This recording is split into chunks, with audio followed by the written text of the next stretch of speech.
Hey guys, Bopper here. The background gameplay is just a bit of team deathmatch using the JNG90 and the MP412 Rex. Forgive the awful attempt at the aggressive recon. I'm a pretty shit sniper in Battlefield 3, so I ended up mostly using the Rex during this round. But I wanted to take a look at the Rex for my third episode of the Unsung Gun series. I think it's kind of one of the underrated sidearms in Battlefield 3. I think that's what makes it a good alternative to the 44 Magnum or say the M1911. It got a slight buff in the recent September patch. I think they reduced its reload time and slightly increased the rate of fire a little bit too. So I think it's made it a little bit better than the pre-patch version, which was still a decent weapon in my opinion. But a lot of players tend to use the Magnum, because of that raw power that it has, and I like the Magnum, but the reload just seems to get me killed a lot of the time, especially if I come up against more than one or two enemies, especially in close quarter situations. I used to use the 93 or a lot, even before the patch, but since then, it's kind of been nerfed, and I wanted to find a replacement pistol. I've got over 1300 kills with the 93 or and about the same with the Glock 18 suppressed, so I was kind of getting bored of using the same sidearms all the time. And I've tried all the pistols pretty much, and I have to have a lot of kills with most of them, but I really look for stopping power when it comes to a pistol. So a lot of the semi-autos like the MP412, the M9, the G17, they just never seem to kind of cut it for me. I ended up getting a lot of hit markers, or my opponent would just have a small bit of health, like usually 10% left. So the more damage I can do with the less rounds I fire is kind of important for me.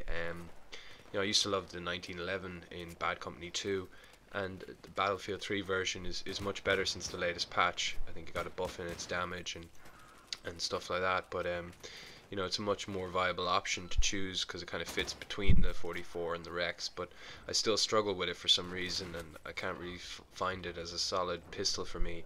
I feel comfortable with the Rex. I think it can get the job done at close range and medium range. I used to use the Glock 18 for a long time, but for some reason I seem to have lost my touch with that pistol. It just seems to be constantly failing me now. I can't even seem to get a kill to save my life, so I really need to find an alternative, and I think the Rex is kind of the way I'm leaning at the moment. I know it only has 6 rounds, but like the Magnum, if you're able to get at least 2 or 3, possibly 4 on target at medium range, you will get the kill, and even up close it's a 2-shot kill and 1 shot if it's in the head or if they've taken any damage. This makes the Rex a really good all-rounder, where the Magnum might slightly fall short at those longer ranges.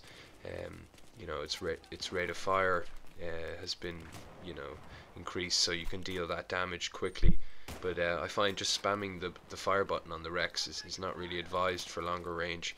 Kind of seems to decrease the accuracy quite a lot. I found myself missing a lot of shots because my eagerness to fire as quickly as the gun can.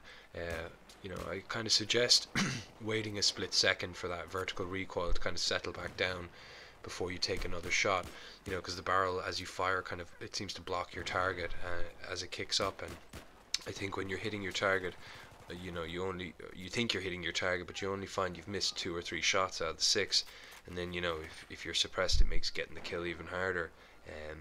Suppression does seem to affect the Rex quite a bit, especially at range. So I advise, if you're taking heavy suppression, maybe just get cover and then try and return fire after the suppression has faded a bit. The iron sights are not the greatest on the Rex, but they're not the worst either. Up close I would just recommend hip firing, really. It seems the best way to use the Rex instead of kind of aiming down sights, as I said before about it kicking up, and there's also kind of that delay in bringing up the sights, and usually in close quarters that kind of means you're screwed if you miss a shot or two. But overall, I'm really liking this pistol, and I think it's it's a nice option to have between kind of raw power and has some decent accuracy. And I think I'll definitely be using this till maybe till I get around 1,000 kills with it, and then I might move on to my next choice, which will probably be the 1911. Kind of neglected that quite a while. So that about does it, guys. But if you haven't used the Rex much, I urge you to give it a try and see if you like it. It has a bit of a learning curve, but once you kind of get comfortable with it, it's a really good sidearm to have as a backup. So that'll wrap it up for this episode, guys. let me know in the comments if you have any ideas for any other weapons you think I should take a look at, or that you think are kind of underused in Battlefield 3. Maybe I can do another episode, or at least kind of do a review of it in my own weird way. Alright guys, I'll talk to you soon. Bye.